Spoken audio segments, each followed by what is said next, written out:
तुरंत पैसे चाहिए, टेंशन बिल्कुल मत लो। जान लो कैसे तुरंत पैसे रेज कर सकते हो। पहला, पर्सनल लोन। आपको इसके लिए कोई भी कोलैटरल देने की जरूरत नहीं है। सिर्फ आप आपके इनकम टैक्स रिटर्न या फिर आपके सैलरी रिसिप्ट्स के बेसिस पे पर्सनल लोन ले सकते हो और ये लोन आपको सबसे जल्दी हफ्ते या 15 दिन में मिल सकता है। सिर्फ इस लोन में रेट ऑफ इंटरेस्ट 13% से 25% तक वेरी करता है, जो कि आपके सिबिल स्कोर के ऊपर डिपेंड करेगा। दूसरा, लोन अगेंस्ट कार। क्या आप बड़ी मर्सिडीज या बहुत अच्छी कार ड्राइव कर रहे हो और फिर भी कभी कभी आज जरूरत पड़ती है कि मैं कुछ लोन ले लूं, तो आप आपकी कार गिरवी रख के आप उसके ऊपर लोन भी ले सकते हो और आपको इस बार 150% टू 200% तक की आपकी कार वैल्यू का लोन मिल सकता है और ये लोन आपको काफी जल्दी ही मिल सकता है और रेट ऑफ इंटरेस्ट भी इस केस में आपका कुछ 10% से लेकर 14% तक ही रहेगा। Loan against shares. Mutual funds या शेयर्स रखे हैं तो ले लो इसके अगेंस्ट लोन और ये लोन आपको बहुत जल्दी मिल सकता है। आपको सिर्फ 2x value of collateral bank के साथ रखनी है और ये लोन क्योंकि सिक्योर्ड लोन है आपको ये मिलेगा 9.25% से लेकर 11% के रेंज में। एफडी रखी है फिक्स्ड डिपॉजिट, तो आप लोन अगेंस्ट फिक्स डिपॉजिट भी ले सकते हो। लोन्स अगेंस्ट फिक्स डिपॉजिट रखने के लिए आपकी एफडी का जो रेट ऑफ इंटरेस्ट चल रहा है उसके 0.5% से लेकर 2% के तक आपको ऊपर रेट ऑफ इंटरेस्ट देना पड़ेगा। ये लोन भी बैंक 1 या 2 दिन में ही कर देती है। Loan against insurance policy. अगर आपकी इंश्योरेंस पॉलिसी की सरेंडर वैल्यू है सही तो ये लोन है आपके लिए बिल्कुल सही। आपकी सरेंडर वैल्यू चेक करके बैंक आपको उसका एक्स अमाउंट लोन दे सकती है। इसे भी एक सिक्योर्ड लोन का ही फॉर्म माना जाता है। Loan against property. अगर प्रॉपर्टी रखी है और बड़ा लोन लेना चाहते हो तो इस लोन के लिए जरूर जाना चाहिए। आप अपनी प्रॉपर्टी रखकर उसकी 60 या 70% ऑफ वैल्यू तक लोन ले सकते हो। सिर्फ आपका ITR चेक किया जाएगा और ये लोन सबसे सस्ता लोन है। 8.5% से लेकर 10% तक आपको ये लोन मिल सकता है। Small loans.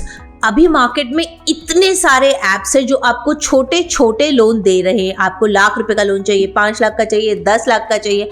आपके मोबाइल ऐप्स में loan amount pre approved loans आते हैं या आपके मेल पे आते हैं। आप इनमें से कोई भी लोन यूज कर सकते हो, बट सिर्फ याद रखिएगा इनका रेट ऑफ इंटरेस्ट बहुत हाई होता है। कुछ 24% या 40% तक भी जा सकता है। दोस्तों याद रखना, लोन एक फाइनेंशियल टूल है। इसका इस्तेमाल बहुत सोच समझ के करो और जरूर सब मार्केट में स्टडी करो कि कौन सा लोन आपके लिए फायदेमंद होगा और तभी लोन के लिए अप्लाई करो। दूसरा घर खरीदना चाहते हो और सोच रहे हो तो चलिए जानते हैं कि अगर आपको दूसरा घर खरीदना चाहिए या नहीं, आपको क्या टैक्स बेनिफिट मिल सकते हैं। जब आप पहले घर खरीदते हो तो कुछ हद तक एक प्रिंसिपल अमाउंट के ऊपर आपको टैक्स नहीं देना पड़ता है और आपको 2 लाख तक के इंटरेस्ट के ऊपर कोई टैक्स नहीं देना पड़ता है। लेकिन जैसे ही आप दूसरा घर खरीदते हो चालू हो जाता है आपका टैक्स का सिलसिला। वो कितना टैक्स हो सकता है। अब जब आप दूसरा घर खरीदोगे उसे या तो रेंट पे रखोगे या नहीं। अगर आपने उसे रेंट पे रखा है और जो रेंटल इनकम वहाँ से आ रही है उसके ऊपर आपको सिर्फ 30% की ही रेंटल इनकम का डिडक्शन मिलता है कि उसके ऊपर कोई टैक्स नहीं लगेगा, लेकिन बैलेंस के ऊपर टैक्स लगेगा। तो आपको जो भी रेंट इनकम आ रही है उसके ऊपर tax 70% of the rent income के ऊपर आपको टैक्स लगेगा। अगर आपके दोनों ही घर रेंटेड नहीं है तो आपके इंटरेस्ट अमाउंट 2 लाख तक कोई टैक्स नहीं लगेगा। अगर आपका दूसरा घर रेंटेड है तो उसके इंटरेस्ट के ऊपर कोई टैक्स नहीं लगेगा। सेक्शन 80C के हिसाब से आप जब पहला घर खरीदते हो तो आपको 1.5 लाख का बेनिफिट मिलता है प्रिंसिपल अमाउंट पे, जिसके ऊपर कोई टैक्स नहीं लगता। वही सेम बेनिफिट आपको सेकेंड होम पर भी मिलता है, लेकिन बाकी बेनिफिट्स ऊपर नीचे हो सकते हैं जो कि हमने आपको पहले बताया है। तो अगर आपको दूसरा घर एज अ कैपिटल इन्वेस्टमेंट खरीदना है जहाँ पे आप सोचते हो कि प्रॉपर्टी की वैल्यू बढ़ सकती है तो आप वो दूसरा घर ज़रूर खरीदें। मेजरली टैक्स बेनिफिट आपको कुछ खास नहीं होगा। पैसे चाहिए अभी, कभी तो लाइफ में ऐसा होता होगा कि यार 40,000 लाख रुपए 5 लाख रुपए तुरंत चाहिए और अब मैं किस दोस्त से मांगूं? किसी दोस्त से मांगने की ज़रूरत नहीं है। अभी बहुत सारे ऐप्स ऐसे हैं जो आपको तुरंत पैसा देंगे। EPayLater, CreditBee, CASHe, Paytm, LazyPay, ऐसी बहुत सारी ऐप्स हैं जो आपको तुरंत पैसा देते हैं। एयरटेल फाइनेंस, यूनी, बस आपको करना क्या है, इन पे जाके अपने केवाईसी अपलोड करने हैं और अपने बहुत से ज़्यादा आईटीआर मांगेंगे आपसे। इससे ज़्यादा ये कुछ नहीं मांगेंगे। आईटीआर तो लगभग नहीं मांगते हैं ये आपसे और आपको मिल जाएगा लोन कुछ ही मिनटों में। बस याद रखिए दोस्तों, ये लोन का रेट ऑफ इंटरेस्ट 24% से लेकर 30 या उससे ज़्यादा अधिक भी हो सकता है। बट हाँ, आपकी तुरंत पैसे की रिक्वायरमेंट तो ये आपको ज़रूर पूरा कर देंगे। आज हम बात करेंगे कॉर्पोरेट बॉन्ड्स के बारे में। सोचिए, अगर आप किस कंपनी को लोन देते हैं और वो कंपनी आपको इंटरेस्ट देती है और समय पूरा हो जाने पर वो कंपनी आपके रुपए भी वापस कर देती है, तो इसी को कहा जाता है कॉर्पोरेट बॉन्ड्स।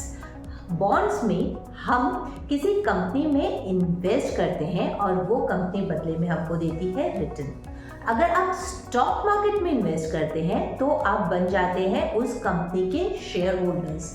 आपकी उस कंपनी में भागीदारी हो जाती है। उस केस में आपको इंटरेस्ट नहीं मिलता है और ना ही कभी कुछ भी होने पर आपके कोई स्टेक रहते हैं। तो जानते हैं कि डिफरेंस क्या है और अलग अलग तरह के कॉर्पोरेट बॉन्ड्स होते क्या हैं। अगर आप कंपनी का शेयर्स खरीदते हैं तो आपको कंपनी के लॉस के लिए भी तैयार रहना होगा, ना कि सिर्फ प्रॉफिट के लिए। लॉस के वक्त आपको भी हिट लेना पड़ेगा। लेकिन अगर कॉर्पोरेट बॉन्ड में देखा जाए तो कभी भी ऐसा नहीं होगा। आपका इंटरेस्ट कंपनी के इंटरेस्ट से पहले आता है। हर बार कॉर्पोरेट बॉन्ड होल्डर को इंटरेस्ट पहले मिलता है और कभी भी कंपनी वाइंड अप हो तो भी कॉर्पोरेट बॉन्ड होल्डर्स का स्टेक पहले दिया जाता है। बॉन्ड्स कई प्रकार के होते हैं। मैच्योरिटी की बात करें तो short term, medium term and long term के टाइप्स के बॉन्ड होते हैं। शॉर्ट टर्म में वो बॉन्ड्स होंगे जो 3 साल तक के पीरियड के लिए दिए जाते हैं। मीडियम टर्म की बात करें तो 3 साल से 10 साल तक के बॉन्ड्स को मीडियम टर्म में क्लासिफाई किया जाता है और लॉन्ग टर्म बॉन्ड्स की बात करें तो 10 साल से अधिक जो भी आप इन्वेस्टमेंट करते हैं जिस भी बॉन्ड में, उन बॉन्ड्स को लॉन्ग टर्म बॉन्ड्स कहा जाता है। Credit quality bonds, credit quality bonds में आता है investment grade bonds and non investment grade bonds.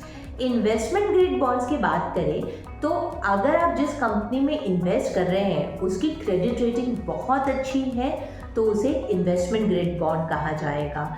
इस केस में आपको रिस्क आपकी कम है तो इसलिए आपको रिटर्न भी कम मिलेगा। नॉन इन्वेस्टमेंट ग्रेड बॉन्ड की बात करें तो इस केसेस में अपने रिस्क काफ़ी थोड़े ज़्यादा बढ़ जाते हैं क्योंकि कंपनी की वॉलेटिलिटी के हिसाब से हमें इंटरेस्ट आने और नहीं आने की भी संभावनाएं हैं, लेकिन रिटर्न कई बार काफ़ी अधिक भी होते हैं। Interest payment bond, interest payment bond 3 तरीके के होते हैं। Fixed interest payment bond, fixed interest payment में एक इंटरेस्ट डिफाइन कर दिया जाता है और हर महीने आपको वो इंटरेस्ट मिलता है। Floating interest rate bond, floating interest rate bond में आपका इंटरेस्ट जो है वो फ्लक्चुएट होता रहता है। फ्लोटिंग इंटरेस्ट रेट बॉन्ड में आपका इंटरेस्ट फ्लक्चुएट होता रहता है कंपनी के प्रॉफिटेबिलिटी और उसके परफॉर्मेंस के बेसिस पे। तीसरा है zero coupon bond. Zero coupon bond वो बॉन्ड है जहां पे आपको कोई इंटरेस्ट नहीं मिलता है, लेकिन हाँ ये बॉन्ड्स आपको डिस्काउंट में मिलेंगे।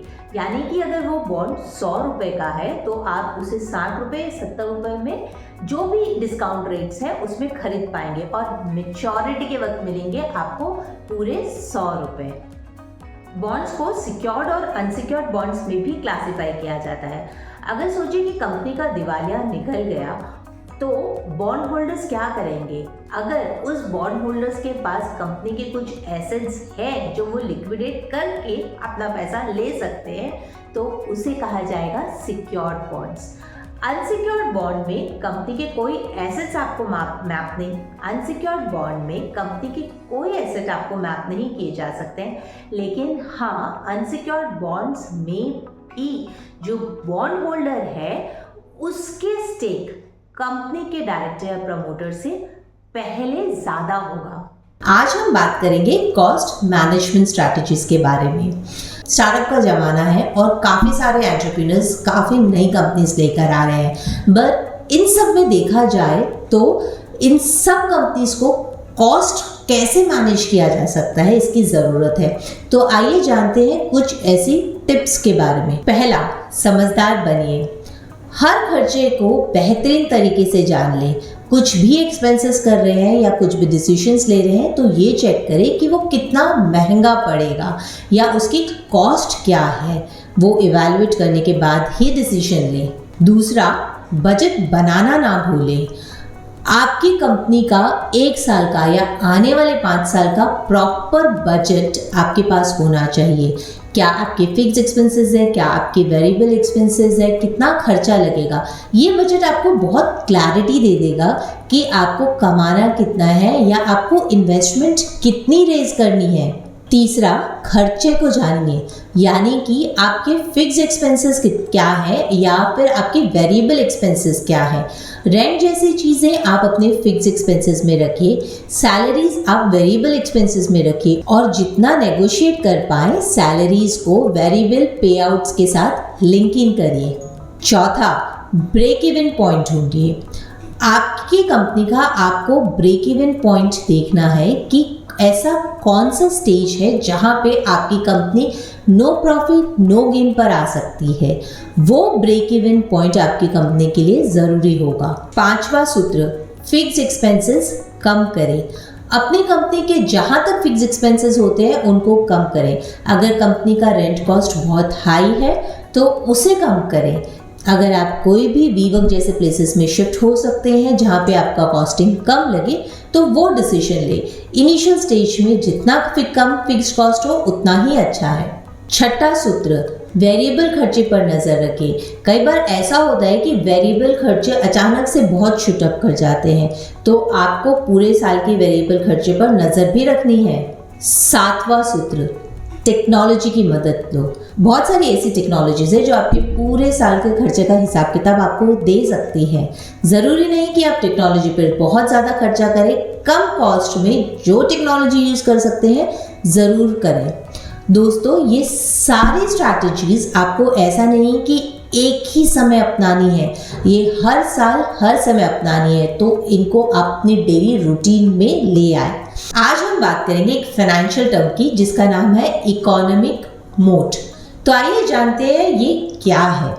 ये एक ऐसी चीज़ है जो आपकी कंपनी को आपके कॉम्पिटिटर से बिल्कुल अलग रखती है। इमेजिन करिए एक फोर्ट है और उस फोर्ट के बाहर वॉल पर एक बड़ी सारी क्लॉक लगी हुई है और अगर वही क्लॉक आपको आपके दुश्मनों की एंट्री करने से बचाए तो वो एक अलग बेहतरीन चीज़ होगी या नहीं। ये एक काफ़ी ही अलग और स्पेसिफिक चीज़ होगी। इसी चीज को, इसे डिफरेंशिएशन को इकोनॉमिक मोड कहा जाता है। वॉरेन बफेट ने इसको डिस्क्राइब किया और कहा कि अगर आपकी कंपनीज को लंबे समय तक चलना है तो आपको आपकी कंपनी का इकोनॉमिक मोड डिफाइन करना पड़ेगा। आइए देखते हैं कि किन तरीकों से हम इकोनॉमिक मोड डिफाइन कर सकते हैं या क्या इकोनॉमिक मोड हो सकते हैं। पहला, कम कॉस्ट में चीजों को बनाना, प्रोड्यूसिंग एट लो कॉस्ट। अगर देखा जाए कि अगर आपकी एक लेमनॉड की दुकान है और आप नींबू खरीदते हैं और 1 केजी नींबू आपने बल्क में खरीद लिया। अब आप 1 केजी नींबू क्यों बल्क में खरीदेंगे? क्योंकि आपकी कॉस्टिंग वो नींबू खरीदने के लिए कम हो रही है। अगर आप अपने प्रोडक्शन के टोटल कॉस्ट को कम कर पाए तो ये आपको आपके कॉम्पिटिटर्स से एक डिफरेंशिएट फैक्टरिंग पे ले आएगा। अगर आप अपने प्रोडक्ट का कॉस्ट कम कर पाए तो ये आपको आपके कॉम्पिटिटर से एक डिफरेंशिएट स्टैंड पे ले आएगा। Brand recognition. कभी आपने सोचा है कि एप्पल के प्रोडक्ट बिना कुछ आर्ग्यूमेंट किए इतने हाई प्राइस पर बिक कैसे जाते हैं? आजकल की टेक्नोलॉजी के ज़माने में जहाँ पे 2 TB, 3 TB, 4 TB के लैपटॉप सेल हो रहे हैं, 250 GB, 500 GB के लैपटॉप्स हम लाखों रुपए देके खरीद रहे हैं। सिर्फ और सिर्फ क्योंकि एप्पल ने अपनी ब्रांड रिकॉग्निशन मार्केट में ऐसी की है। तो क्या आपकी सर्विसेज या आपके प्रोडक्ट इतनी हाई क्वालिटी के हैं जो आपको आपके मार्केट से डिफरेंशिएट करते हैं? Switching cost. कई बार आपके कस्टमर्स को आपकी आदत हो जाती है, उन्हें उस कंपनी की सर्विस इतनी अच्छी लगती है कि वो कभी भी दूसरी कंपनी में जाना ही नहीं चाहते। ये स्विचिंग ओवर का भी एक कॉस्ट होता है, बट वो उस कॉस्ट के बारे में नहीं सोचते, लेकिन उनके सर्विस से वो बहुत ज़्यादा अटैच्ड होते हैं। इस अटैचमेंट को भी एक इकोनॉमिक मोट कहा जाता है। Intangible assets. कई बार ऐसा होता है कि हम कुछ चीज़ें छू नहीं सकते, लेकिन वो भी हमारी कंपनी की एक एसेट है। कुछ ऐसे पेटेंट्स, कुछ ऐसी टेक्नोलॉजी जो हमें हमारे कॉम्पिटिटर से एक अलग ही दर्जे पर लेके जा रही है। या तो वो हमारी एफिशिएंसी बढ़ा रही है, या वो हमारे बिजनेस में काफ़ी हद तक हमें हेल्प कर रही है। इन सब इंटेंजिबल एसेट्स को पेटेंट करवाएं। और हाँ, ये सारे इंटेंजिबल एसेट्स एक इकोनॉमिक मोट में ही गिने जाते हैं। दोस्तों, ये बहुत ज़रूरी है कि हम अपनी कंपनी का इकोनॉमिक मोड डिफाइन करें और लार्जर स्केल पर हम उसे पब्लिकली बताएं भी कि हम कैसे बाकी कंपनियों से अलग हैं। आज हम बात करेंगे टैक्स मैनेजमेंट स्ट्रैटेजीज के बारे में। ये ऐसी कौन सी स्ट्रैटेजीज हैं जिसके थ्रू हम मिनिमम टैक्स पे कर सकते हैं, या हमें क्या करना चाहिए अपनी टैक्स प्लानिंग के लिए। ये ऐसी कौन सी स्ट्रैटेजीज हैं जिससे हम मिनिमम टैक्स पे कर सकते हैं, या हमें क्या करना चाहिए कम से कम टैक्स पे करने के लिए। देखा जाए तो अधिकतर 30% या 50% से ज़्यादा इनकम हम अपने टैक्स में ही दे देते हैं। तो अगर आप कंपनी है या इंडिविजुअल्स हैं, कुछ बातों का ध्यान हमें रखना चाहिए। चलिए देखते हैं कि वो क्या है। मैनेज योर इनकम स्मार्टली, यानी कि कब कमाएं और कब खर्चा करें। अगर आपको लगता है कि अगले आने वाले साल आपकी इनकम कम होने वाली है इस साल के मुकाबले, और आप ऑलमोस्ट मार्च एंडिंग पे हैं, तो आप कुछ बिल्स या कुछ इनकम आप अप्रैल में भी बुक कर सकते हैं। या कुछ ऐसे खर्चे हैं जो आपने अभी बुक नहीं किए हैं, तो आप वो या तो इस साल या आने वाले साल अपने बैलेंस शीट के हिसाब से आप वो कॉल ले सकते हैं और वो कर सकते हैं। Choose the right business structure. आपका बिजनेस का स्ट्रक्चर क्या है? आप सोल प्रोप्राइटर हैं, आप पार्टनरशिप फर्म है, या आप कंपनी है। अगर ऐसे काफ़ी सारे एक्सपेंसेस हैं जो आप अगर कंपनी के बुक्स पे आप करेंगे तो आपको टैक्स कम लगेगा। तो आपके बिजनेस का स्ट्रक्चर प्रॉपर होना चाहिए। Maximise deductions. अपने बिजनेस के हर खर्चे का पूरा हिसाब रखें। हर एक छोटे से छोटे खर्चे आपके टैली या फिर आपके एक्सेल्स में जाने चाहिए, और वो सारे आपके एक्सपेंसेस डिडक्शंस में आ जाने चाहिए। Handle capital gain and losses. अगर इन्वेस्टमेंट में कभी नुकसान हो जाए तो आप उसे अपने प्रॉफिट से डिडक्ट कर सकते हैं। इस तरह से जो आपका लॉस हुआ है उस पर आपको टैक्स नहीं पे करना पड़ेगा। Save for the future and reduce your tax burden now. यानी कि आप अगर कुछ ऐसे रिटायरमेंट इन्वेस्टमेंट प्लान में पैसा डाल रहे हैं जिस पे टैक्स नहीं लगेगा, तो आपको वो टैक्स एक्चुअल में नहीं लगेगा। आप अपने फ्यूचर के रिटायरमेंट प्लान में इन्वेस्ट करें और टैक्स डिडक्शंस भी ले लें। Work from home and save taxes. अगर आप छोटी कंपनी है तो आप घर पर भी रहकर काम कर सकते हैं, और हाँ, जो आप घर पर रह के काम कर रहे हैं वो आप अपने ऑफिस एक्सपेंसेस में यानी कि ऑफिस रेंटल में दिखा सकते हैं। इस तरह से आपका ऑफिस का खर्चा बढ़ जाएगा और आपके प्रॉफिट्स कम हो जाएंगे। यूज टैक्स लॉस हार्वेस्टिंग, यानी कि आपने जो लॉस किया है अपने इन्वेस्टमेंट में, वो लॉसेस आपने जो प्रॉफिट किए हैं दूसरे इन्वेस्टमेंट में उसके साथ एडजस्ट कर सकते हैं। जहां लॉस किए हैं वो अपने आप प्रॉफिट के साथ एडजस्ट करके आपके टैक्स बचा सकते हैं।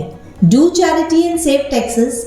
यस, जहां पे अगर आप दान करते हैं तो आप उनसे डोनेशन स्लिप ज़रूर लें।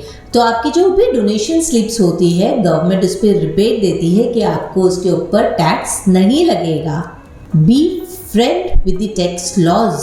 हर कंट्रीज के टैक्स लॉज अलग होते हैं, इसलिए आपको ये जानना ज़रूरी है कि आपकी कंट्री या स्टेट की टैक्स लॉज क्या है। उसके साथ आप जितना फ्रेंडली रहेंगे उस आपके लिए उतना ही अच्छा है। आइए आज हम जानते हैं 2 आईपीओ के बारे में। दोस्तों, आईपीओ का सीज़न चल रहा है और हर हफ्ते ऐसा लग रहा है कि धनाधन आईपीओ की बारिश हो रही है। आप भी बड़े कंफ्यूज हो जाते होंगे, ये आईपीओ खरीदूं नहीं खरीदूं।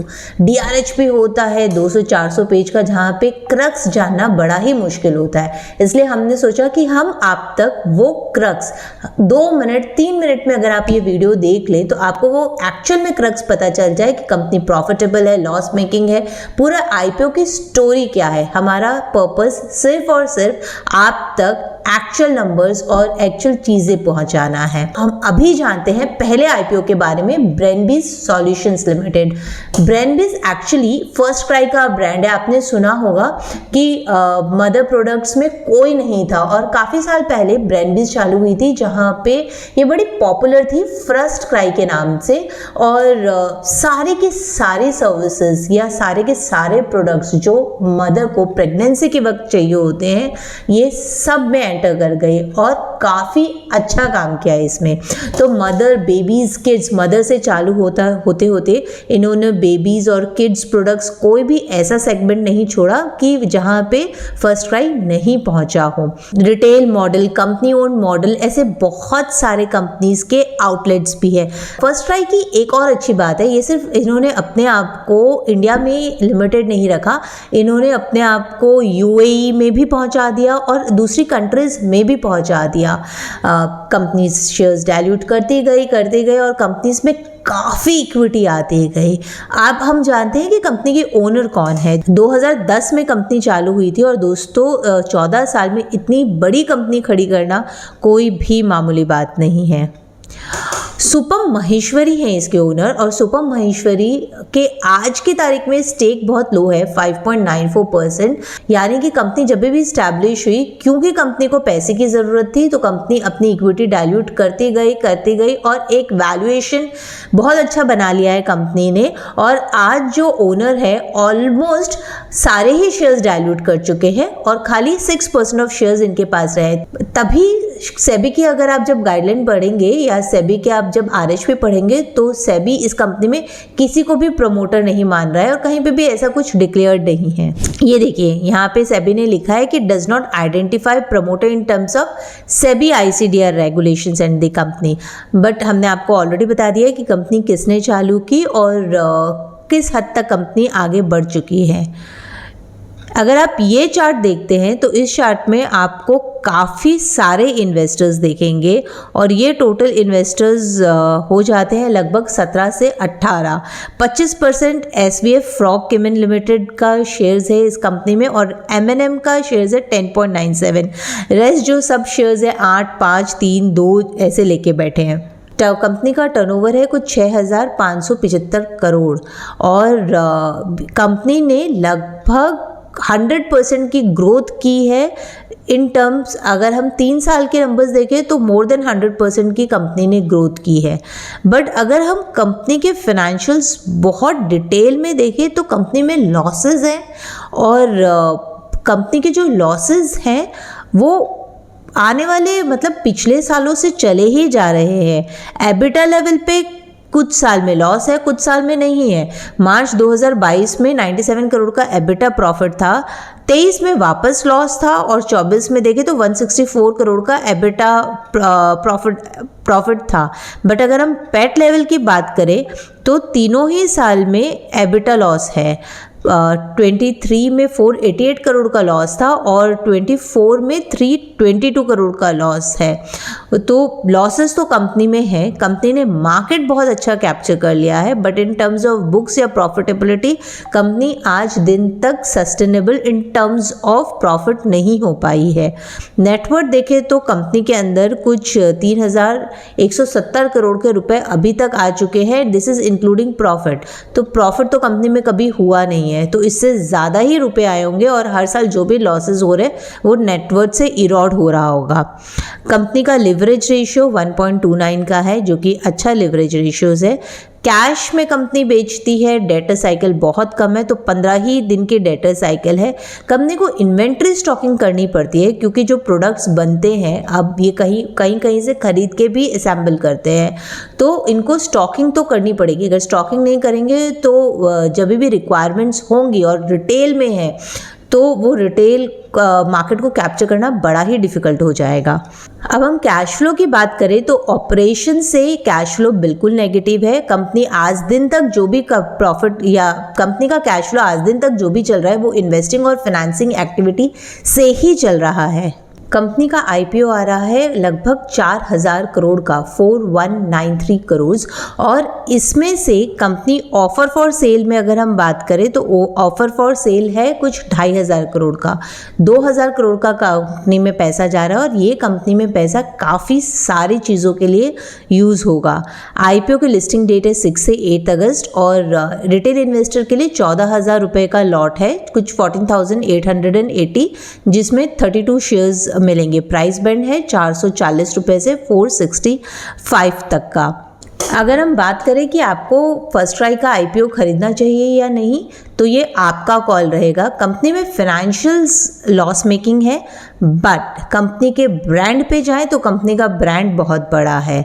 ब्रांड के कुछ लोग शेयर्स डाइल्यूट कर रहे हैं और इसलिए आईपीओ रेज हो रहा है। मेन प्रमोटर कंपनी का कौन है, क्या है, आप किसी को नहीं पकड़ सकते। कंपनी ने ऑलरेडी इतने राउंड ऑफ इक्विटी शेयर्स कर लिए हैं कि कंपनी की खुद की वैल्यूएशंस एक हद तक काफ़ी बढ़ गई है। इक्विटी गेम है, वैल्यूएशन गेम है, आप सोच समझ के कॉल लीजिए। अब हम चलते हैं दूसरी कंपनी की ओर, जो कि कंपनी है यूनिकॉमर्स ई सॉल्यूशंस लिमिटेड। बड़ी ही छोटी सी कंपनी है, बट कंपनी जो कर रही है बहुत कम प्लेयर्स है। इनफैक्ट अभी हम देखने गए कि कोई और कंपनी है जो आज तक सेस का काम कर रही हो और लिस्टेड एंटिटी हो, तो हमें कोई नहीं मिला। काफ़ी ही निश प्रोफाइल है कंपनी की, सॉफ्टवेयर सर्विसेज देती है और सेस प्लेटफॉर्म के थ्रू काफ़ी ई कॉमर्स ब्रांड्स के लिए, रिटेलर्स, मार्केट प्लेयर्स के लिए काम करती है।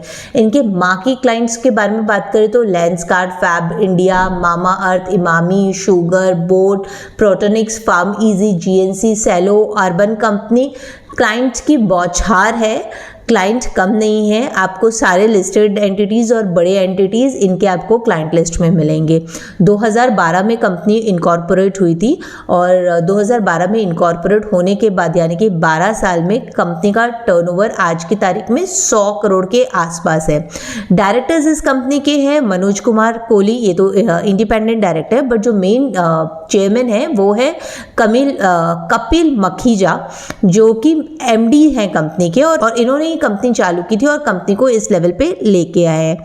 एस फैक्टर अगर आपको मालूम होगा तो स्नैपडील ने इस कंपनी में 38% की शेयर होल्डिंग कैप्चर की हुई है और एक एसबी इन्वेस्टमेंट होल्डिंग करके है जो कि यूके की कंपनी है, उसने इसमें 29% की शेयर होल्डिंग ली हुई है। कंपनी के फाइनेंशियल्स के बारे में बात करें तो कंपनी का टर्नओवर 4 साल के अगर हम देखते हैं तो 21 में 42 करोड़ का था, जो कि आज चढ़ के 109 करोड़ हो चुका है। कंपनी का एबिटा प्रॉफिटेबल है और सब पॉजिटिव है। आने वाले पिछले साल में 13 से 10% तक था। 2014 में अचानक एबिटा बहुत अच्छा दिख रहा है जो कि 19% है। कंपनी की पैट के बारे में बात करें तो कंपनी का पैट 4 करोड़ से 6.5 करोड़ रहता है। 2014 में कंपनी का पैट 13 करोड़ रहा है। नेटवर्थ कंपनी में 68 करोड़ की है और लीवरेज रेशियो बहुत ही कम है। तो कंपनी के फाइनेंशियल्स नंबर्स के बारे में बात करें तो फाइनेंशियल्स भले छोटी कंपनी है बट फाइनेंशियल्स के ऊपर कंपनी काफ़ी स्ट्रांग है। कैश फ्लो के बारे में बात करें तो कंपनी अपने ऑपरेशंस यानी कि बिजनेस से कैश फ्लो पॉजिटिव है, तो ये एक अच्छा साइन है। इन्वेस्टिंग एक्टिविटी से कंपनी का cash flow last year negative था क्योंकि कुछ इन्वेस्टमेंट बाहर से कंपनी ने लिया ही नहीं था। फाइनेंसिंग एक्टिविटी से भी नेगेटिव था, या तो जो पैसा आया होगा लिया होगा कंपनी ने पे ऑफ कर दिया होगा। तो कंपनी अपने खुद के दम पर कंपनी चला रही है, ये बहुत अच्छी बात है दोस्तों। आइए अब आईपीओ के बारे में फटाफट जान लेते हैं। 276 करोड़ का आईपीओ आ रहा है, लॉट साइज है 138 और 14,904 रुपये आपको इन्वेस्ट करने पड़ेंगे। कंपनी का ये जो आईपीओ है ये बड़ा ही ऑफर फॉर सेल का है, तो प्रमोटर्स या कंपनी में कुछ पैसे नहीं जा रहे हैं, यहाँ पे एस वेक्टर को एग्जिट मिल रहा है और एस वेक्टर सिर्फ डायल्यूशन कर रहा है 8% ऑफ शेयर्स और एसबी इन्वेस्टमेंट अपना 50% ऑफ शेयर होल्डिंग डायल्यूट कर रही है। तो अगर बोले तो ना ही प्रमोटर के पॉकेट में ना ही प्रमोटर के घर पे पैसा जा रहा है, ये सिर्फ जो इक्विटी इन्वेस्टर प्लेयर्स आए थे कंपनी में वो अपना पैसा अपने घर लेके जा रहे हैं। कंपनी का पी रेशियो है 1.28 का, price to book value ratio है 16.05 का, अर्निंग पर शेयर 1.28 है और रिटर्न ऑन नेटवर्थ है 18.98%। हम नॉर्मली अपने हर वीडियोस में आपको पीयर कॉम्पिटिटर्स के ज़रूर दिखाते हैं नंबर्स, फाइनेंशियल नंबर्स। इधर इस कंपनी में हमें पीयर कॉम्पिटिटर्स के फाइनेंशियल नंबर्स नहीं मिले दोस्तों, उसके लिए हमें माफ़ कीजिएगा। इस कंपनी को अगर आप भले छोटी कंपनी है बट अगर फाइनेंशियल स्ट्रेंथ पे देखें तो आप कंपनी के शेयर ज़रूर परचेज कर सकते हैं लॉन्ग टर्म के लिए। दोस्तों ये तो बात रही इन दोनों कंपनी के फाइनेंशियल एनालिसिस के लिए और या तो आपको आईपीओ खरीदना चाहिए या नहीं। अगर आपको और भी कुछ जानना हो तो आप हमें जरूर संपर्क कर सकते हैं। आज हम बात करेंगे लिवरेज बायआउट के बारे में। क्या होता है ये लिवरेज बायआउट और कैसे कंपनी करती है लिवरेज बायआउट से अपना फायदा। सपोज मुझे एक कंपनी खरीदनी है जिसकी वैल्यू है 20 करोड़ और मेरे पास सिर्फ खरीदने के लिए 4 करोड़ रुपए हैं, तो मैं मार्केट से बाकी 16 करोड़ का डेट लूंगी। दोनों मिलाकर हो जाते हैं 20 करोड़ और मैं इस 20 करोड़ से वो टारगेटेड कंपनी खरीदूंगी। इस पूरी स्ट्रैटेजी को बोला जाता है लिवरेज बायआउट, डेट लेकर कोई दूसरी कंपनी को खरीदना। हाँ, इसे ही बोला जाता है लिवरेज बायआउट। लेकिन इंडिया में लिवरेज बायआउट स्ट्रैटेजीज करना इतना आसान नहीं है क्योंकि आरबीआई ने स्ट्रिक्ट रेस्ट्रिक्शंस लगा रखे हैं कि आप डेट लेकर दूसरे कंपनी के शेयर्स बिल्कुल नहीं खरीद सकते। तो कैसे करेंगे हम लिवरेज बायआउट? इसके भी काफ़ी सारे तरीके हैं कि लिवरेज बायआउट किस तरीके से और कौन सी स्ट्रैटेजी से किया जा सकता है। पहला, फॉरेन होल्डिंग कंपनी स्ट्रक्चर, यानी कि हम फॉरेन में ही एक कंपनी बनाएं जो कि इंडिया की एक होल्डिंग कंपनी हो। उस कंपनी में हम इक्विटी डालें और वो कंपनी फॉरेन में बाकी बैंकों से या बाकी इंस्टीट्यूट से लोन ले सके। जो वो पैसा है वो पैसे से हम इंडिया की कंपनी या कोई और कंपनी उसके शेयर्स हम खरीद सके। यहाँ पे इंडियन कंपनी नहीं खरीद रही है, यहाँ पे आपकी फॉरेन कंपनी स्टेक ले रही है। इस स्ट्रक्चर में हमें ये ध्यान रखना है कि हम वो फॉरेन देश चुने जहां हम लोन ले सकते हैं और उस फॉरेन देश के हमें सारे टैक्स इम्प्लीकेशंस पता होने चाहिए। दूसरा है इंडियन कंपनी स्ट्रक्चर। इस स्ट्रक्चर में आप इंडियन कंपनी में ही एक होल्डिंग कंपनी बना सकते हैं और ये होल्डिंग कंपनी लोन लेगी फॉरेन के बैंक्स या फॉरेन के इंस्टीट्यूट से। जो लोन लेगी आप इंडिया में एनसीडी के रूट से या एनसीडी के स्ट्रक्चर से ला सकते हैं और वो पैसा आप यूज कर सकते हैं अपनी कंपनी के कोई भी कंपनी के बायआउट में। तीसरा स्ट्रक्चर है एसेट एक्विजिशन स्ट्रक्चर। ये स्ट्रक्चर बहुत ही सिंपल है और ये इंडिया में काफ़ी यूज होता है। इस स्ट्रक्चर में आप सिर्फ कंपनी के एसेट्स बाय आउट कर लेंगे, कंपनी के कोई भी शेयर्स बाय आउट नहीं करेंगे। आपको एसेट एक्विजिशन के लिए लोन मिल जाता है। हाँ, आपको ये ज़रूर ध्यान रखना होगा कि अगर आपने अपने डेट में कभी भी टाइम पे रिपेमेंट नहीं किया तो बैंकर या इंस्टीट्यूशन आपके एसेट्स को फ्रीज कर देगी। आज हम बात करेंगे एक ऐसी कंपनी के बारे में जहाँ पे दो दोस्तों की दोस्ती बचपन से जो गहरी दोस्ती थी कुछ ऐसा रंग लेके आई कि उन्होंने अपनी कंपनी चालू की और आज वो कंपनी लिस्ट होने जा रही है। जी हाँ, हम बात करेंगे इंटरैक्ट बिल्डिंग प्रोडक्ट्स लिमिटेड के बारे में। गौतम सूरी एक एकॉस्टिक कंसल्टेंट और अरविंद नंदा एक चार्टर्ड अकाउंटेंट, इन दोनों ने मिलकर चालू की ये कंपनी। आइए जानते हैं इस कंपनी के बारे में। Company pre fabricated steel fabrication का बिजनेस करती है, लेकिन इससे पहले जब कंपनी चालू हुई थी ये फॉल सीलिंग और काफ़ी मटेरियल सप्लाई का भी काम करती थी। आज की तारीख में कंपनी प्रीफैब्रिकेशन कंस्ट्रक्शन का काम करती है, जहाँ पे designing, engineering, manufacturing, on site के सभी काम ये कंपनी देखती है। इंस्टॉल कैपेसिटी के बारे में बात करें तो इसकी इंस्टॉल कैपेसिटी है 1,41,000 मैट्रिक टन की। कंपनी दो तरीके से काम करती है, जहाँ पे कंपनी डिज़ाइनिंग करके इरेक्शन का भी काम खुद लेती है पूरी की पूरी प्री फैब्रिकेशन में, और अगर किसी इरेक्शन नहीं कराना हो तो सिर्फ सप्लाई ऑफ मटेरियल का काम भी करती है।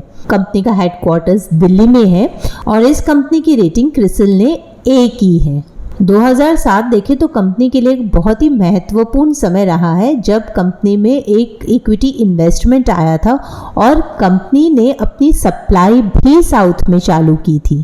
कंपनी के शेयर होल्डिंग पैटर्न के बारे में बात करें तो कंपनी के शेयर होल्डिंग पैटर्न में एक OIH मॉरिशस लिमिटेड है जो इक्विटी पार्टनर है, जिसमें 12.4% का शेयर होल्डिंग उनके पास है। बाकी पार्टनर्स के पास या उनकी होल्डिंग्स के पास ही कंपनी के शेयर्स हैं। आज की तारीख में कंपनी के 6 लोकेशंस पर मैन्युफैक्चरिंग प्लांट है और कम से कम 8 से 9 मैन्युफैक्चरिंग प्लांट है। अगर हम कंपनी के कैपेसिटी यूटिलाइजेशन के ऊपर बात करें तो एक तमिलनाडु की फैक्ट्री छोड़कर कहीं पे भी 100% का कैपेसिटी यूटिलाइजेशन नहीं है, और कई फैक्ट्रियों में देखा जा रहा है कि काफ़ी स्कोप है कि कंपनी अगर ग्रोथ करना चाहे या कंपनी में ग्रोथ जो ट्रेजेक्टरी होंगी उसके लिए कंपनी को नई फैक्ट्री या प्लांट्स नहीं डालने पड़ेंगे। आइए अब नजर डालते हैं कंपनी के फाइनेंशियल्स के ऊपर। कंपनी का टर्नओवर है 1306 करोड़, और अगर हम कंपनी के ग्रोथ के बारे में बात करें तो कंपनी ने 2022 में 44% का ग्रोथ किया था, 23 में 35, और लास्ट ईयर कंपनी ने कुछ 15% का ग्रोथ किया है। एबिटा कंपनी का काफ़ी अच्छा हो गया है। 2021 में जो कि 3% का एबिटा हुआ करता था, 2024 में कंपनी का एबिटा 10% का हो गया है। पैट कंपनी का पिछले 2 सालों में 7% का रहा है, लेकिन कंपनी का पैट अगर हम 2021 या 22 में देखें तो यह 1 या 2% का था। कंपनी के पैट इंक्रीज होने का रीज़न एक एबिटा, अच्छे एबिटा मार्जिन भी है। नेटवर्थ कंपनी की 444 करोड़ है और कंपनी का लिवरेज रेशियो बहुत ही कम है जो कि 0.7 पर है। कंपनी के डेटर्स, क्रेडिटर्स और इन्वेंट्री रेशियो देखे जाए तो काफ़ी अच्छे हैं, जो कि ये 25 से 30 दिन के अंदर है। प्री फैब्रिकेटेड इंजीनियरिंग कंपनी में मेजरली प्रॉब्लम्स आती है कि कंपनी की इन्वेंट्री में बहुत पैसा अटका हुआ होता है। यहाँ पर हम देख रहे हैं कि यहाँ पे इन्वेंट्री में इतना पैसा नहीं अटका हुआ है, बट 2023 में यही इन्वेंट्री 111 डेज की भी थी। कंपनी के कैश फ्लो के बारे में बात करें तो कंपनी ने कोई भी फाइनेंस मेजरली रेज नहीं किया, कोई भी इन्वेस्टिंग एक्टिविटी नहीं है, तो कैश फ्लो इन्वेस्टिंग और फाइनेंस एक्टिविटी से तो नेगेटिव है, लेकिन ऑपरेटिंग एक्टिविटी से कंपनी का कैश फ्लो कुछ 81.5 करोड़ का है। आइए अब देखते हैं पीयर स्टडी के बारे में। इंटरैक्ट के पीयर ग्रुप कॉम्पिटिटर्स हैं एवरेस्ट इंडस्ट्रीज लिमिटेड और पेनार इंडस्ट्रीज लिमिटेड। इन कंपनी का टर्नओवर कुछ एवरेस्ट का टर्नओवर है 1647 करोड़ का और पिनार का काफ़ी अच्छा टर्नओवर है 2894 करोड़ का, और पिनार का टर्नओवर है 2894 करोड़ का। कंपनी का पीबी रेशियो है 3.37 टाइम का। ये पीबी रेशियो एवरेस्ट और पिनार के मुकाबले ऑलमोस्ट सेम है। कंपनी का earning per share 51 times already है। आइए अब जानते हैं कंपनी के लिस्टिंग डिटेल्स के बारे में। कंपनी का IPO रेज हो रहा है 600 करोड़ का और बिडिंग डेट्स है 19 से 21 तारीख के बीच में। लॉट साइज है 16 शेयर्स और मिनिमम इन्वेस्टमेंट आपको करनी पड़ेगी 13,600 रुपये की। प्राइस बैंड है 850 से 900 रुपये का। ये जो 600 करोड़ रुपए रेज हो रहे हैं, इसमें से ऑफर फॉर सेल है 400 करोड़ का और फ्रेश इशू है 199 करोड़ का। जो 400 करोड़ है, इसमें से 400 करोड़ लेके जा रहे हैं अरविंद नंदा, गौतम सूरी, ईशान सूरी, शोभना सूरी और OIH मॉरिशस। OIH मॉरिशस के पास 161 करोड़ जा रहे हैं, बाकी इन प्रमोटर्स के पास जा रहे हैं। फ्रेश इशू का पैसा यूज़ कहाँ होगा? अगर हम देखें तो फ्रेश इशू का पैसा नॉर्मल वर्किंग कैपिटल लिमिट में यूज़ होगा। ग्रे मार्केट प्रीमियम इस कंपनी का चल रहा है कुछ 310 से लेकर 375 रुपए के बीच में, जो कि ऑलमोस्ट 50-60% का प्रीमियम है। कंपनी के फाइनेंशियल्स अच्छे हैं, कंपनी का ग्रे मार्केट प्रीमियम अच्छा चल रहा है, कंपनी के प्रमोटर्स में काफ़ी स्ट्रेंथ है एंड कंपनी ने एक लेगेसी भी है। तो मेरी तरफ से आपको ये शेयर ज़रूर खरीदना चाहिए। आज हम बात करेंगे एक ऐसी कंपनी के बारे में जहाँ पे दो दोस्तों की दोस्ती बचपन से जो गहरी दोस्ती थी कुछ ऐसा रंग लेके आई कि उन्होंने अपनी कंपनी चालू की और आज वो कंपनी लिस्ट होने जा रही है। जी हाँ, हम बात करेंगे इंटरैक्ट बिल्डिंग प्रोडक्ट्स लिमिटेड के बारे में। गौतम सूरी एक एकॉस्टिक कंसल्टेंट और अरविंद नंदा एक चार्टर्ड अकाउंटेंट, इन दोनों ने मिलकर चालू की ये कंपनी। आइए जानते हैं इस कंपनी के बारे में। Company pre fabricated steel fabrication का बिजनेस करती है, लेकिन इससे पहले जब कंपनी चालू हुई थी ये फॉल सीलिंग और काफ़ी मटेरियल सप्लाई का भी काम करती थी। आज की तारीख में कंपनी प्री फैब्रिकेशन कंस्ट्रक्शन का काम करती है, जहाँ पे designing, engineering, manufacturing, on site के सभी काम ये कंपनी देखती है। इंस्टॉल कैपेसिटी के बारे में बात करें तो इसकी इंस्टॉल कैपेसिटी है 1,41,000 मैट्रिक टन की। कंपनी दो तरीके से काम करती है, जहाँ पे कंपनी डिज़ाइनिंग करके इरेक्शन का भी काम खुद लेती है पूरी की पूरी प्री फैब्रिकेशन में, और अगर किसी इरेक्शन नहीं कराना हो तो सिर्फ सप्लाई ऑफ मटेरियल का काम भी करती है। कंपनी का हेडक्वार्टर्स दिल्ली में है और इस कंपनी की रेटिंग क्रिसिल ने ए की है। 2007 देखें तो कंपनी के लिए एक बहुत ही महत्वपूर्ण समय रहा है, जब कंपनी में एक इक्विटी इन्वेस्टमेंट आया था और कंपनी ने अपनी सप्लाई भी साउथ में चालू की थी। कंपनी के शेयर होल्डिंग पैटर्न के बारे में बात करें तो कंपनी के शेयर होल्डिंग पैटर्न में एक OIH मॉरिशस लिमिटेड है जो इक्विटी पार्टनर है, जिसमें 12.4% का शेयर होल्डिंग उनके पास है। बाकी पार्टनर्स के पास या उनकी होल्डिंग्स के पास ही कंपनी के शेयर्स हैं। आज की तारीख में कंपनी के 6 लोकेशंस पर मैन्युफैक्चरिंग प्लांट है और कम से कम 8 से 9 मैन्युफैक्चरिंग प्लांट है। अगर हम कंपनी के कैपेसिटी यूटिलाइजेशन के ऊपर बात करें तो एक तमिलनाडु की फैक्ट्री छोड़कर कहीं पे भी 100% का कैपेसिटी यूटिलाइजेशन नहीं है, और कई फैक्ट्रियों में देखा जा रहा है कि काफ़ी स्कोप है कि कंपनी अगर ग्रोथ करना चाहे या कंपनी में ग्रोथ जो ट्रेजेक्टरी होंगी उसके लिए कंपनी को नई फैक्ट्री या प्लांट्स नहीं डालने पड़ेंगे। आइए अब नजर डालते हैं कंपनी के फाइनेंशियल्स के ऊपर। कंपनी का टर्नओवर है 1306 करोड़, और अगर हम कंपनी के ग्रोथ के बारे में बात करें तो कंपनी ने 2022 में 44% का ग्रोथ किया था, 23 में 35, और लास्ट ईयर कंपनी ने कुछ 15% का ग्रोथ किया है। एबिटा कंपनी का काफ़ी अच्छा हो गया है। 2021 में जो कि 3% का एबिटा हुआ करता था, 2024 में कंपनी का एबिटा 10% का हो गया है। पैट कंपनी का पिछले 2 सालों में 7% का रहा है, लेकिन कंपनी का पैट अगर हम 2021 या 22 में देखें तो यह 1 या 2% का था। कंपनी के पैट इंक्रीज होने का रीज़न एक एबिटा, अच्छे एबिटा मार्जिन भी है। नेटवर्थ कंपनी की 444 करोड़ है और कंपनी का लिवरेज रेशियो बहुत ही कम है जो कि 0.7 पर है।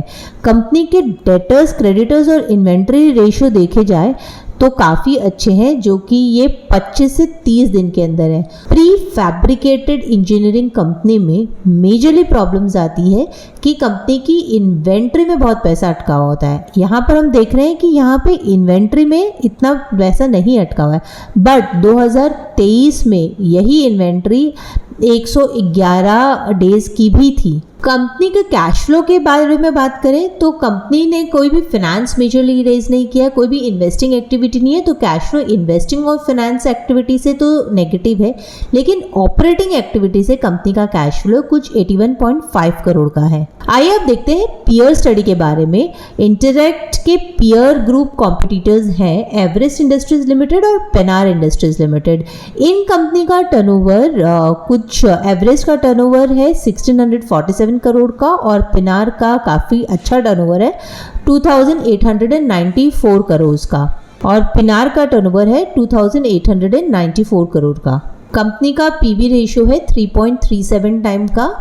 ये पीबी रेशियो एवरेस्ट और पिनार के मुकाबले ऑलमोस्ट सेम है। कंपनी का earning per share 51 times already है। आइए अब जानते हैं कंपनी के लिस्टिंग डिटेल्स के बारे में। कंपनी का आईपीओ रेज हो रहा है 600 करोड़ का और बिडिंग डेट्स है 19 से 21 तारीख के बीच में। लॉट साइज है 16 शेयर्स और मिनिमम इन्वेस्टमेंट आपको करनी पड़ेगी 13,600 रुपए की। प्राइस बैंड है 850 से 900 रुपए का। ये जो 600 करोड़ रुपए रेज हो रहे हैं इसमें से ऑफर फॉर सेल है 400 करोड़ का और फ्रेश इशू है 199 करोड़ का। तो जो 400 करोड़ है इसमें से 400 करोड़ लेके जा रहे हैं अरविंद नंदा, गौतम सूरी, ईशान सूरी, शोभना सूरी और OIH मॉरिशस। OIH मॉरिशस के पास 161 करोड़ जा रहे हैं, बाकी इन प्रमोटर्स के पास जा रहे हैं। फ्रेश इशू का पैसा यूज़ कहाँ होगा? अगर हम देखें तो फ्रेश इशू का पैसा नॉर्मल वर्किंग कैपिटल लिमिट में यूज़ होगा। ग्रे मार्केट प्रीमियम इस कंपनी का चल रहा है कुछ 310 से लेकर 375 रुपए के बीच में, जो कि ऑलमोस्ट 50-60% का प्रीमियम है। कंपनी के फाइनेंशियल्स अच्छे हैं, कंपनी का ग्रे मार्केट प्रीमियम अच्छा चल रहा है, कंपनी के प्रमोटर्स में काफ़ी स्ट्रेंथ है एंड कंपनी ने एक लेगेसी भी है। तो मेरी तरफ से आपको ये शेयर ज़रूर खरीदना चाहिए।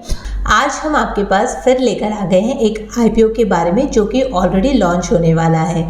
इसका नाम है सीगल इंडिया लिमिटेड। तो आइए जानते हैं कि कंपनी क्या करती है और इस आईपीओ को खरीदना चाहिए या नहीं। सीगल इंडिया लिमिटेड एक ईपीसी कॉन्ट्रैक्टर कंपनी है जहां पे कंपनी रोड्स बनाने का काम अंडर ईपीसी लेती है, यानी कि इरेक्शन, प्रोक्योरमेंट और कंस्ट्रक्शन का काम पूरा ही कंपनी देती है। ईपीसी के अलावा कंपनी हाइब्रिड मॉडल में भी है। हाइब्रिड या हैम मॉडल अगर हम बात करें तो इसका मतलब ये होता है कि जितने भी आपके ब्रिजेस बनाने का काम या गवर्नमेंट्स के रोड्स का काम, अगर कोई कहीं पे टोल बन रहा है उस तरह का काम अगर कोई होता है तो गवर्नमेंट अलॉट करती है कंपनी को हैम मॉडल के ऊपर, जहाँ पे गवर्नमेंट एक certain percentage of amount as an advance देती है कंपनी को और बैलेंस कंपनी को एन्युटी मॉडल पे मिलता है। एनुअली कंपनी को हर साल मिलता रहता है और कुछ 7 साल या 10 साल जिस तरह का गवर्नमेंट के साथ इनका एग्रीमेंट होता है उस तरह से कंपनी को वो पूरा पैसा मिल जाता है। कंपनी ऑपरेशंस एंड मेंटेनेंस का काम भी करती है। ये ब्रिजेस या ये सब बनने के बाद कुछ साल तक गवर्नमेंट क्या करती है, इनको कॉन्ट्रैक्ट पे इन ब्रिजेस या इन टोल्स या इन रोड्स को मेंटेन करने का काम भी इन्हीं कंपनी को देती है। तो ये तीनों ही क्षेत्रों में ये कंपनी है। आइए और डिटेल में जानते हैं कि कंपनी के फाइनेंशियल्स कैसे हैं, कंपनी के प्रमोटर्स कौन है, कंपनी इनकॉर्पोरेट कब हुई थी। कंपनी के प्रमोटर्स देखें तो रमनीक सहगल ने 2002 यानी कि आज से 22 साल पहले ये कंपनी चालू की और पूरे के पूरे शेयर होल्डर्स इन्हीं ग्रुप या इन्हीं के फैमिली ट्रस्ट के पास है। कंपनी नॉर्थ इंडिया की है और 22 साल में इस कंपनी ने अपना काफ़ी अच्छा एस्टैब्लिशमेंट पूरे ही मार्केट में कर लिया है। सीगल इंफ्रा प्रोजेक्ट्स की काफ़ी सारी सब्सिडरीज भी हैं जिनके थ्रू ये कोई ना कोई प्रोजेक्ट्स लेते हैं और उनके लिए काम भी करते हैं। कंपनी के फाइनेंशियल्स के बारे में देखें तो कंपनी के फाइनेंशियल्स 2024 में ये कंपनी है कुछ 3066 करोड़ की और 2021 में ये कंपनी का टर्नओवर था 884 करोड़। तो लगभग कंपनी ने 3.5 या 4 टाइम्स का जंप किया है इन पास्ट 3 इयर्स में और कंपनी के एबिटा मार्जिन्स रेंज कर रहे हैं 15 से 19% के रेंज में, जो कि काफ़ी अच्छा एबिटा मार्जिन है। अगर आप पैट देखें कंपनी का तो कंपनी का पैट भी 10%, 11 या 13% के आसपास रहता है। कंपनी में नेटवर्थ है 906 करोड़ की, यानी कि कंपनी के में हमेशा जो कंपनी का प्रॉफिट रहा है वो कंपनी में इन्फ्यूज़ किया गया है और प्रमोटर्स की जितना भी कैपिटल था प्रमोटर्स ने भी अपना कैपिटल इन्फ्यूज़ किया है। कंपनी का लिवरेज रेशियो 2 या 1.8 के आसपास रहा है। कंपनी में अगर हम डेटर्स रेशियोज भी देखें तो डेटर्स रेशियोज भी काफ़ी अच्छे रहे हैं। सो कंपनी के इन्वेंट्री पे आते हैं 118 करोड़ की कुछ इन्वेंट्री है और टोटल परचेजेस हैं कुछ 1065 के। कंपनी की इन्वेंट्री टर्नओवर डेज पे देखे जाए तो कंपनी की इन्वेंट्री टर्नओवर डेज है 30 डेज। सो इन्वेंट्री टर्नओवर डेज भी कंपनी की ज़्यादा नहीं है। कंपनी के स्टॉक्स भी काफ़ी ही लिमिटेड क्वांटम ऑफ स्टॉकिंग करती है कंपनी की टोटल लिमिट्स देखी जाए तो वो टोटल लिमिट्स है 713 करोड़ की। कंपनी के कैश फ्लो अगर देखें तो कंपनी का cash flow from investing activity negative है और कंपनी का cash flow from financial activity ही एक पॉजिटिव है, यानी कि कंपनी में हर समय तक डेट रेज किया गया है सालों साल और 2023 में उनका फाइनेंसिंग एक्टिविटी से कैश फ्लो पॉजिटिव 325 करोड़ से था और 2024 में वही है 274 करोड़ का। आइए अब बात करते हैं कंपनी के इंडस्ट्री पियर्स के बारे में कि कंपनी का ratios peer to peer industry में कैसा है। कंपनी लॉन्च हो रही है, फेस वैल्यू का शेयर प्राइस है 5 रुपये, पी रेशियो कंपनी का है 20.67 जो कि बाकी कंपनीज के मुकाबले जो कि पीएनसी इंफ्रा, जीआर इंफ्रा, जे कुमार इंफ्रा के मुकाबले भी अच्छा है। कंपनी का प्राइस टू पीबी रेशियो 7.71 है। अर्निंग पर शेयर देखा जाए तो कंपनी का अर्निंग पर शेयर 17.50 रुपीज़ है और इसको मार्केट में अभी लॉन्च होने के बाद ग्रो करने का बहुत ही ज़्यादा स्कोप है। रिटर्न ऑन नेटवर्थ भी कंपनी का काफ़ी अच्छा है, 33.64 है। कंपनी का आईपीओ लॉन्च हो रहा है और कंपनी के ये आईपीओ अगर हम देखें तो कंपनी का आईपीओ 1 अगस्त यानी कि आज लॉन्च हो रहा है। 1252 करोड़ का ये आईपीओ है और lot size single lot size 37 shares आप खरीद सकते हैं। मिनिमम इन्वेस्टमेंट आपको करना पड़ेगा 14,837 का। अभी जो पैसा रेज हो रहा है 1252 करोड़ रुपये, ये यूटिलाइज कहाँ होगा? कंपनी का जो ये पैसा रेज हो रहा है ये इक्विपमेंट परचेज में लगभग 99.7 करोड़ जाएंगे। बाकी जो कंपनी ने इतने डेट्स पास्ट में बोरो किए थे तो कंपनी बोल रही है कि इस साल हम ये सारे डेट्स पे कर देंगे और कंपनी का ये अमाउंट लगभग उनको रिपेमेंट करने में जाएगा। कुछ सब्सिडरी में भी कंपनी ने लोन लिया था, वो सब्सिडरी पेमेंट भी हो जाएगी और कुछ 325 करोड़ के लगभग कंपनी वो जनरल कॉर्पोरेट पर्पस के लिए यूज़ करेगी। अगर हम ये वर्ड यूज़ करते हैं जनरल कॉर्पोरेट पर्पस, मतलब कंपनी कोई भी पर्पस के लिए यूज़ कर सकती है, या तो वो नेटवर्थ विड्रॉल के लिए यूज़ कर सकती है या कोई कंपनी में ऐसा कुछ एसेट्स एक्सपेंशन हो उसके लिए यूज़ कर सकती है। इसके लिए कंपनी को कोई भी टर्म्स बताने की ज़रूरत नहीं है। कंपनी की लिस्टिंग डेट है 8 अगस्त 2024। अलॉटमेंट आपको 6 अगस्त तक मिल जाएगा और आपके अकाउंट में शेयर्स 7 तारीख तक आ जाएंगे।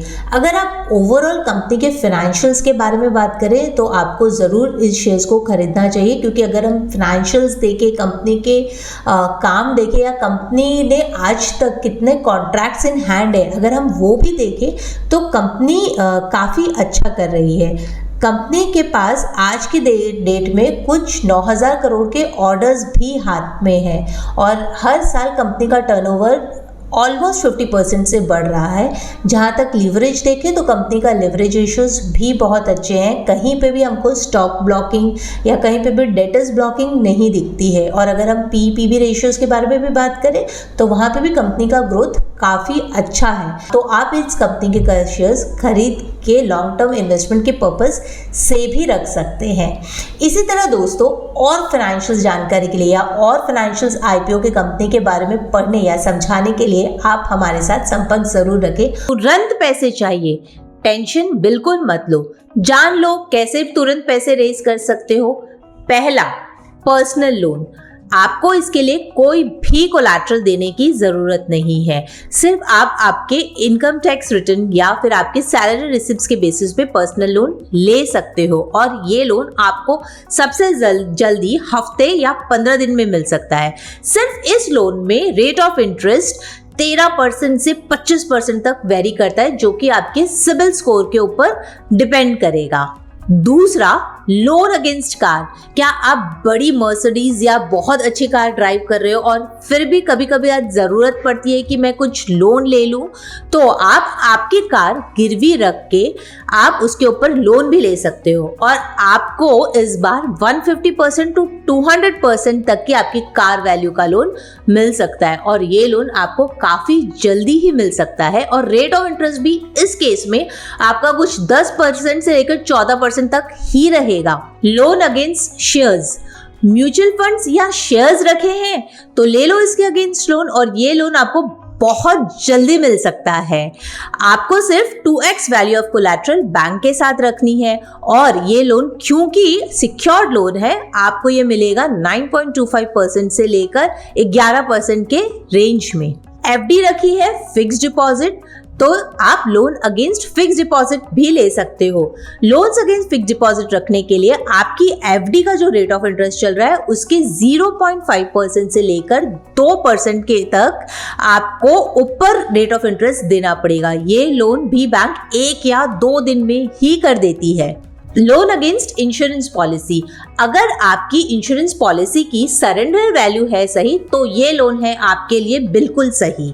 आपकी सरेंडर वैल्यू चेक करके बैंक आपको उसका एक्स अमाउंट लोन दे सकती है। इसे भी एक सिक्योर्ड लोन का ही फॉर्म माना जाता है। लोन अगेंस्ट प्रॉपर्टी, अगर प्रॉपर्टी रखी है और बड़ा लोन लेना चाहते हो तो इस लोन के लिए जरूर जाना चाहिए। आप अपनी प्रॉपर्टी रखकर उसकी 60 या 70% ऑफ वैल्यू तक लोन ले सकते हो। सिर्फ आपका ITR चेक किया जाएगा और ये लोन सबसे सस्ता लोन है। 8.5% से लेकर 10% तक आपको ये लोन मिल सकता है। स्मॉल लोन्स, अभी मार्केट में इतने सारे ऐप्स हैं जो आपको छोटे छोटे लोन दे रहे हैं। आपको ₹1,00,000 का लोन चाहिए, 5 लाख का चाहिए, 10 लाख का चाहिए। आपके मोबाइल ऐप्स में loan amount pre approved loans आते हैं या आपके मेल पे आते हैं। आप इनमें से कोई भी लोन यूज कर सकते हो, बट सिर्फ याद रखिएगा इनका रेट ऑफ इंटरेस्ट बहुत हाई होता है, कुछ 24% या 40% तक भी जा सकता है। दोस्तों याद रखना, लोन एक फाइनेंशियल टूल है, इसका इस्तेमाल बहुत सोच समझ के करो और जरूर सब मार्केट में स्टडी करो कि कौन सा लोन आपके लिए फायदेमंद होगा और तभी लोन के लिए अप्लाई करो। लाइफ इंश्योरेंस की जरूरत है और बजट का भी ध्यान रखना है, तो कराइए जीरो कॉस्ट टर्म इंश्योरेंस। देरी किस बात की है? आइए जानते हैं जीरो कॉस्ट टर्म इंश्योरेंस के बारे में। जीरो कॉस्ट टर्म इंश्योरेंस एक ऐसा इंश्योरेंस है जो आपको आपके रुपए वापस भी देगा। हाँ, आपने सही सुना कि ये टर्म प्लान आपको आपके रुपए भी वापस देता है। लाइफ के एज में जब आप 60 साल के हो जाते हैं और 20 से 30 साल तक आप इंश्योरेंस प्रीमियम भरते जा रहे हैं तो कभी ऐसा भी लगता है यार कुछ रुपए वापस आ जाए। तो किन बातों का ध्यान रखना है आपको ये इंश्योरेंस पॉलिसी लेते हुए? आपको ये इंश्योरेंस पॉलिसी टर्म प्लान हमेशा 25 से 30 साल के लिए लेना पड़ेगा। बीच में एक पीरियड ऐसा आएगा जहां पे आप कुछ रुपए वापस ले सकते हैं। इंश्योरेंस पॉलिसीज वाले आपको पूरा पैसा तो वापस नहीं देंगे, एक छोटी फी वो ज़रूर काट लेते हैं, बट वो कैलकुलेशन आपको उनके साथ बैठकर देखना पड़ेगा कि कितने रुपए वो आपको वापस दे सकते हैं। नॉर्मली टर्म इंश्योरेंस में कुछ भी रुपए वापस नहीं मिलते और अगर कुछ रुपए वापस मिल रहे हैं तो क्यों ना आप इन्हें वापस ले लें। इसके बारे में और भी बातें जान ले। सभी इंश्योरेंस पॉलिसी ये ऑफर नहीं करती, इसलिए इंश्योरेंस पॉलिसी से बात कर लें कि ये आपको ऑफर कर रही है या नहीं। सरेंडर वैल्यू क्या है और कितना पैसा मिलेगा ये आप अच्छे से समझ लें। और हाँ, ज़रूर देखें कि ये आपके फाइनेंशियल गोल के साथ मैच हो रहा है या नहीं। दोस्तों जानते हैं पेड अप इंश्योरेंस पॉलिसी के कुछ फ़ायदे। सुना तो होगा, लेकिन चलो आज फ़ायदे देख लेते हैं इनके क्या है। प्रीमियम भरना बंद, लेकिन कवरेज रखें। अगर आप कोई मुश्किल में हो और प्रीमियम नहीं भर पा रहे हो लेकिन फिर भी पेड पॉलिसी आपका कवरेज ज़रूर रख लेगी, तो कुछ चीज़ें में आपकी मदद करेंगी। ये पॉलिसी आपके मुश्किल वक्त का साथी है। जब कभी कुछ ऐसे फाइनेंशियल क्राइसिस आते हैं जहां आप रुपए नहीं भर सकते हो और आप कुछ भी नहीं कर सकते, तो ये पॉलिसी आपको लैप्स होने से बचाएगी। जब पैसे हों तब वापस प्रीमियम भर दो।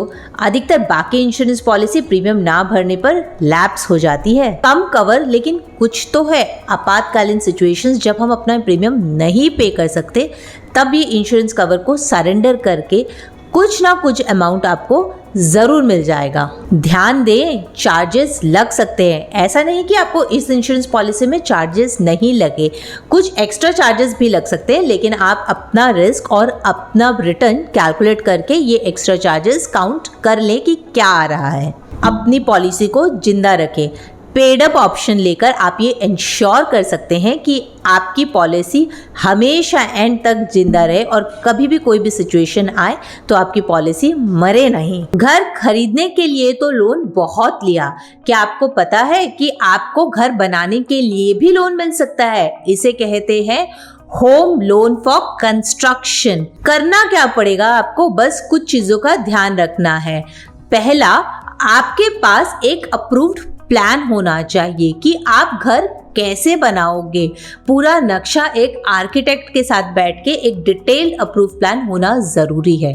दूसरा, आपके पास एक अच्छा कॉन्ट्रैक्टर होना चाहिए जिसे पाई पाई पैसे का हिसाब पता हो, कौन सा रॉ मटेरियल, कितना रॉ मटेरियल लगेगा और उसका खर्चा कितना जाएगा। एक डिटेल्ड शीट में वो आपको पूरे घर बनाने का खर्चा बताएगा। तीसरा, आपको पता होना चाहिए कि आपका घर बनकर कब तक तैयार हो जाएगा। क्या आपको घर बनाने में साल भर लगेंगे, 2 साल लगेंगे, 3 साल लगेंगे? ये एक डेट बैंक को देनी पड़ती है। चौथा, आपका टोटल घर बनाने में खर्चा कितना होगा, वो टोटल एक्सपेंसेस क्या आ रहा है। आप सिर्फ घर बनाने के लिए लोन नहीं ले सकते, लेकिन रिनोवेशन, रिपेयर्स और एक्सटेंशन के लिए भी लोन ले सकते हो। और हाँ, अपने कॉस्ट में बफर जरूर रखें। कभी कभी रॉ मटेरियल के प्राइसेस ऊपर नीचे हो जाते हैं, उस समय बैंक आपको पैसा नहीं देगा। अगर बफर है, प्राइस इंक्रीज हुआ तो आप उसे यूटिलाइज कर सकते हैं। अब आप फ्लैट में रहने के बजाय अपनी मर्जी से घर बनवा सकते हो। इसी तरह और फाइनेंशियल टिप्स जानने के लिए आप हमारे YouTube चैनल के साथ जुड़े रहें और हाँ, हमें लाइक, शेयर और सब्सक्राइब जरूर करें। Glasba Financial Services, for all your financial needs.